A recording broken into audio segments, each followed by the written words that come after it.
I used to be a cartographer of certainty. My life was a map I had drawn myself, every route planned, every contingency accounted for. I was a man who believed in the system, not with a blind faith, but with the quiet confidence of an engineer who has checked the schematics and knows the bridge will hold. My fortress was built not of brick and stone, but of paper and digital promises, insurance policies, a diversified stock portfolio, a meticulously crafted family budget. I was a good man, a responsible provider, a husband and father who had done everything right. And my reward for this diligence was a profound, bone-deep sense of security. Now, my only map is the spiderweb of cracks on the ceiling of this cheap, rented room, and I've learned the hard way that the only certainty in this life is that there is none. My life before the fall was a picture of middle-class success, painted in the warm, reassuring colors of stability. I was a logistics manager for a mid-sized manufacturing firm, a good job with a steady income and solid benefits. It wasn't a glamorous job, but it was reliable, and reliability was the cornerstone of my philosophy. My wife was the heart of our home, a beautiful, vibrant woman who had turned our modest suburban house into a haven. We had 2 children, a son and a daughter, who were the twin sons of our universe. My entire purpose, the engine that drove me, was to ensure that their universe would always be safe and bright. I spent my evenings not watching television, but studying. I read books on personal finance, on investing, on risk management. I became a self-taught expert in the architecture of security. Our insurance coverage was a masterpiece of prudence. I had the best health insurance the company offered. I had a life insurance policy that would ensure my family would be taken care of if the worst happened. But my pride and joy was my disability insurance, a robust private policy I paid for myself. It was my ultimate guarantee, the final backstop that promised that, even if I couldn't work, the income would continue, the fortress would remain standing. Our investments were just as carefully planned. I didn't gamble on speculative startups or volatile cryptocurrencies. My portfolio was a testament to patience and prudence.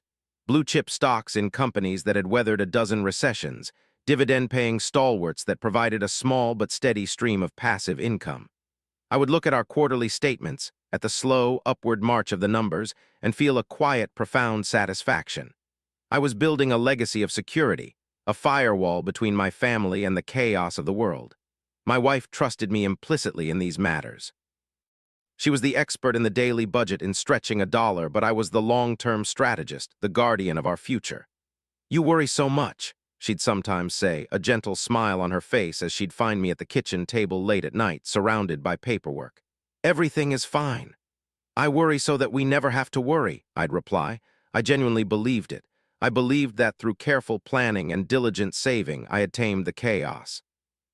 I had built a machine of prosperity, and all we had to do was live our lives while it hummed along in the background, protecting us. The accident happened on a Saturday. It was a beautiful, ordinary day. I was driving the kids to a friend's birthday party, the car filled with the sound of their excited chatter and the crinkle of wrapping paper. It wasn't dramatic. It wasn't a high-speed collision. A young driver texting ran a stop sign. I swerved to avoid a T-bone collision, and the car spun out, slamming sideways into a telephone pole. The impact was violent, a sudden, brutal punctuation mark that ended the sentence of my old life. The kids were fine, miraculously, shaken and scared, but unharmed. I, however, was not. The impact had been concentrated on the driver's side. I remember a flash of searing pain in my back and my leg, and then nothing. I woke up in a hospital, my world a blur of white rooms and hushed, serious voices. The diagnosis was grim, a complex spinal injury and a shattered femur. The doctors spoke in a calm, professional tone about surgeries, about a long and uncertain recovery, about the possibility that I might never walk without a limp, that I might live with chronic pain for the rest of my life. But even as I lay in that hospital bed, a prisoner in my own broken body, a part of me was calm. I was terrified, but beneath the fear was the solid bedrock of my planning. This is why I had prepared. This is why I had the insurance. The fortress would hold. The machine I had built would do its job. It was the first and most devastating of my many miscalculations. The first crack in my fortress appeared as a polite, carefully worded letter. It arrived a few weeks after my first surgery, an official-looking envelope from my disability insurance provider. I opened it with a sense of weary anticipation, expecting forms to fill out, a process to follow. Instead, I found a denial of my claim. The language was a dense, impenetrable jungle of legal jargon, but the message was clear. They had found a loophole. A visit I had made to a chiropractor 2 years prior for a minor back strain, something I had forgotten about entirely, was now being classified as a pre-existing condition. They claimed I had failed to disclose it.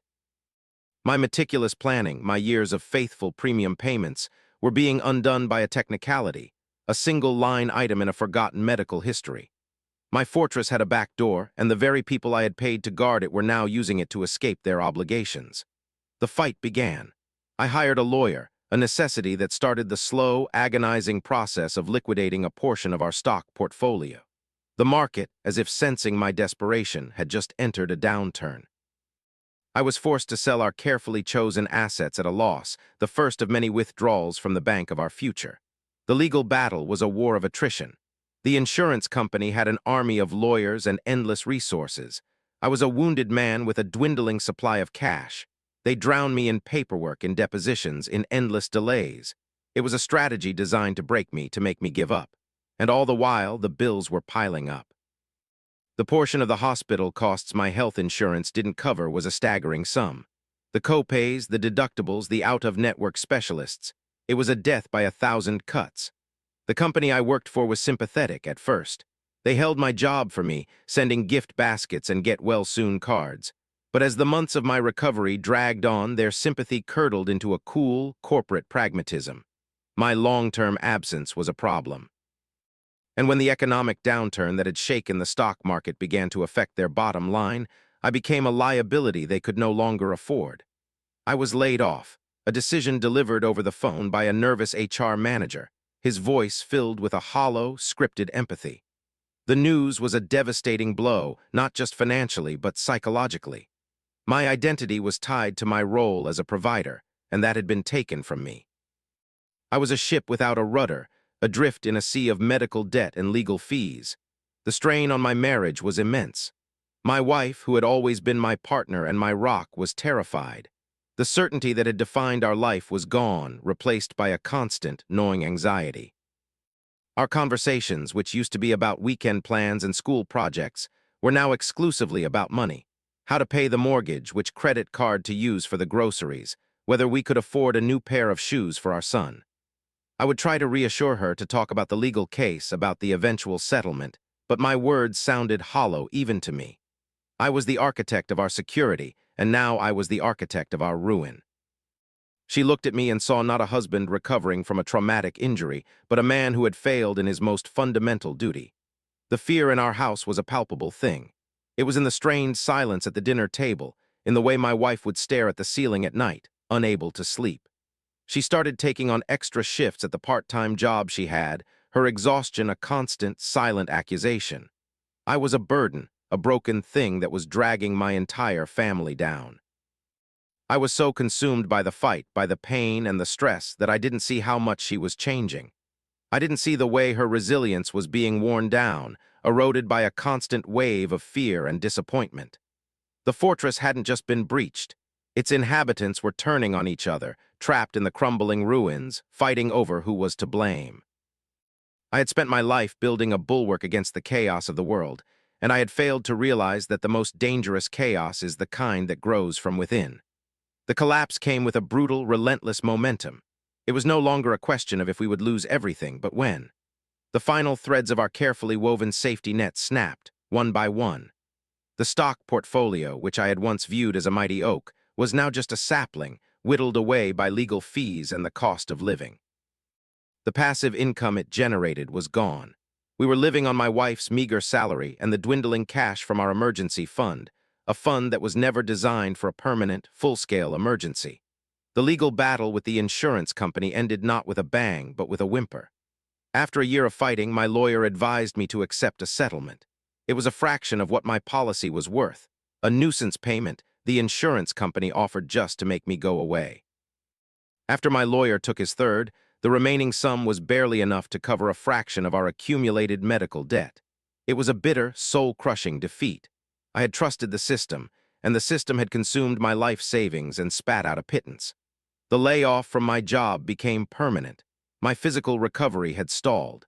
The doctors told me that the chronic pain in my back and the limp in my leg were likely permanent fixtures of my new life. I was a logistics manager who could no longer spend a full day on his feet. My old career was over. My skills, my experience were rendered obsolete by my own broken body. The foreclosure notice on the house was the final, inevitable blow. The bank was not a sentimental institution. We had missed too many payments. The home that had been our sanctuary, the place where we had brought our children home from the hospital, the backdrop to every happy memory we had ever made, was being repossessed. We were given 30 days to vacate. That was the moment my wife truly broke. She had been holding on by a thread, and that letter cut it. The fear that had been simmering for over a year boiled over into a raw, desperate despair. The argument we had that night was the death of our marriage. It wasn't about love anymore. It was about survival. "I can't do this, Ben," she cried, her voice torn apart by a pain that was deeper than anger. "I can't live in this constant state of fear. I can't watch everything we built turn to dust. The kids, they deserve a childhood, not this. They deserve a home." I tried to fight for us. I pleaded. I begged. I talked about our love, about our history, about starting over. But I was speaking a language she no longer understood. The man she had married was the cartographer of certainty, the man with a plan. That man was gone. In his place was a broken, unemployed man who had led them into a financial abyss. She saw me as the source of the chaos, the architect of their fear. "I'm taking the children to my parents' house," she said, her decision as final and as absolute as a death certificate. "They have a home, they have stability. It's the only thing I can do for them now." There was no room for negotiation. She wasn't asking for my permission. She was a mother rescuing her children from a sinking ship, and I was the anchor. The last few days in that house were a surreal, silent hell. We moved around each other like ghosts, packing our separate lives into separate boxes. The silence was filled with the sounds of a family being dismantled, the scrape of a box on a wooden floor, the sad sigh of a closing suitcase, the quiet, muffled sobs of our children in their rooms at night. The day she left was gray and cold. She didn't look at me as she loaded the last of their things into her car. The children hugged me, their small bodies trembling. My daughter, with the brutal, innocent honesty of a child, asked, "Why can't you come with us, Daddy?" And for the first time, I had no answer for any of them. I had no plan.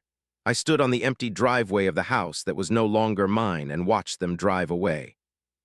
I watched as 15 years of my life, my entire reason for being, was reduced to a set of taillights growing smaller in the distance. I went back inside the hollowed-out house. The rooms were empty, filled with echoes and dust motes dancing in the pale afternoon light. All my planning, all my prudence, all my carefully constructed defenses had come to this. A single broken man in an empty room. The insurance hadn't protected me. The stocks hadn't saved me. The fortress had been a house of cards, and a single gust of bad luck had blown it all away. I had spent my life preparing for a storm, and I had never realized that the most dangerous part of the storm is not the wind or the rain, but the profound, terrifying, and absolute loneliness of the aftermath. The aftermath is a country of its own, a desolate landscape with no landmarks. The first few weeks after my family left and I vacated the house were a blur of disorientation. I was a refugee in my own life. I used the last of the insurance settlement money to rent a small, furnished apartment on a month-to-month lease. It was a transient space, with cheap, impersonal furniture and the lingering smell of 100 other temporary lives. It was the perfect setting for my new identity as a man with no future and a past that was too painful to inhabit. I was adrift in a sea of time. My days, which had once been meticulously structured, were now a vast, empty expanse. The pain in my leg and back was a constant, physical reminder of my new limitations. I couldn't go back to a physically demanding job, and my old career was a closed door. My savings were gone. My only income was a small, monthly disability check from the government, an amount so meager it was a constant, humiliating reminder of my dependency. My life became a small, claustrophobic loop. I would wake up late, my body stiff and aching. I would watch television, read books from the library, and take slow, painful walks around the block. The world I saw from my apartment window, a world of people going to work, of families playing in the park, felt like a movie I was no longer a part of. The loneliness was a physical presence, a cold, heavy blanket that suffocated me. I had been a husband, a father, a provider. Now I was nothing. My phone calls with the children were both a lifeline and a form of torture. Hearing their voices was the only joy in my life, but it was a joy tinged with the profound grief of my absence. They were adapting to their new life, their voices filled with stories of their new school, their new friends, their life with their grandparents. They were moving on, and a part of me was terrified that they were moving on without me. I started to understand my wife's decision with a painful clarity. She had done the right thing. She had chosen their well-being over our shared history. She had saved them. My conversations with her were brief and logistical, mostly about the kids. The anger was gone, replaced by a sad, weary distance. We were two people connected only by the children we had created in a life that no longer existed. It was during this period of profound emptiness that I started to draw. I had always been good with my hands, always enjoyed sketching and design. I started with a simple pencil and a cheap notebook, drawing the objects in my small apartment, the view from my window, the faces I saw on television.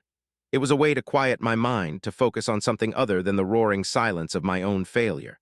The act of creation, of making something out of nothing, was a small, defiant act against the destruction that had consumed my life. I started to sketch designs for furniture. It was an echo of my old life, of my love for building and making things. But these were different. They were designs for a simpler life, for smaller spaces, furniture that was functional, beautiful, and affordable. It was a fantasy, a way to pass the time. But the fantasy started to take on a life of its own. I filled notebooks with my designs. I spent hours at the library studying woodworking techniques, learning about different materials. I was building something again, if only on paper. I realized that my old life, my fortress of paper promises, had been built on a foundation of fear. Fear of failure, fear of not being enough, fear of the chaos of the world. I had tried to insure myself against life itself. I had tried to build a wall so high that no misfortune could ever touch my family. But life cannot be insured against. It is inherently risky, chaotic, and unpredictable. The only true insurance, the only real security, is not in a policy or a stock, but in your own resilience.